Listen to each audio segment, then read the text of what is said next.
Ce que je vais encore ajouter, ça complète un peu la dernière vidéo que j'avais publiée. Moi, je parle de moi et je sais qu'il y a beaucoup de personnes aussi qui sont dans le cas. Comme on avait pris l'exemple du mariage, je continue sur le mariage. Au mariage ou bien à vos cérémonies, on n'exprime pas nos choix parce que et vous pensez que c'est nous les sorciers. C'est peut-être nous qui voyons ce que vous ne voyez pas. Ça m'est déjà arrivé. La personne m'annonce quelque chose de bonne nouvelle. C'est bonne nouvelle pour la personne, mais moi je vois que la personne va souffrir dans ça. Donc comment je peux être contente? Comment je peux être contente? Je dis, oh, je pensais vraiment que la personne allait prendre une décision. Et quelques années après, ça ne fait même pas aller. Moi après, c'est confirmé, la personne a souffert de cette décision. Et la personne va continuer à souffrir. Donc, comment je pouvais être, ah, je suis tout content pour toi, tu as fait le bon choix, waouh, c'était, pourquoi je vais mentir? Je sais que c'est pas le bon choix que tu as fait, je sais que c'est pas ça, c'est pas le bon choix, tu méritais mieux. Mais c'est pour ça que j'aime utiliser, je paraphrase mes choses. Ah, si c'est ça ta bonne décision, si c'est ça vraiment ce que tu veux, que Dieu t'aide. Et n'oublie pas Dieu. Je te dis, mets Dieu dedans, mets ce que tu crois dedans. Fais preuve de ça, sois forte, sois prête pour les combats. Je vais te dire la vérité. Pourquoi je vais venir te mentir que non, c'est la bonne décision?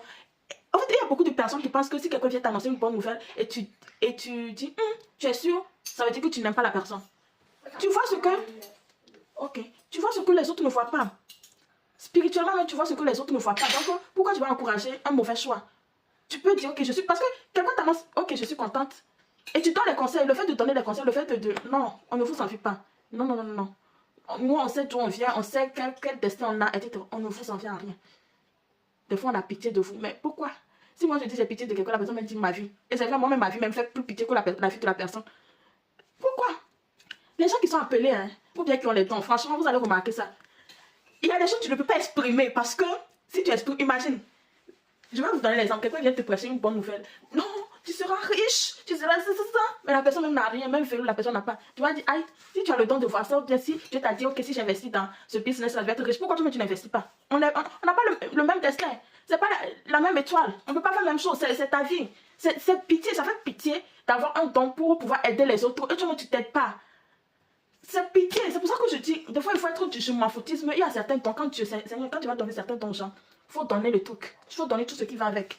Si je vais prophétiser dans la vie des autres pour que ces personnes-là deviennent riches, pardon, faire que moi, premièrement, je sois riche, que ma vie soit riche en tout. Quand quelqu'un voit, la personne va croire aussi. Et c'est vrai, quand tu vas voir les pasteurs qui ont une voiture, ou une maison, bien qui viennent d'une famille aisée, et les gens là sont appelés à faire ce métier, il n'y a pas trop d'accusations que non, ils font le métier là juste pour manger. Il n'y a pas trop d'accusations. Mais quand la personne vient de loin, ou la personne a vraiment souffert, quand la personne a dit non, voilà, et moins de choses, peut-être c'est ta bénédiction vient de quelqu'un d'autre que tu as acheté deux voitures.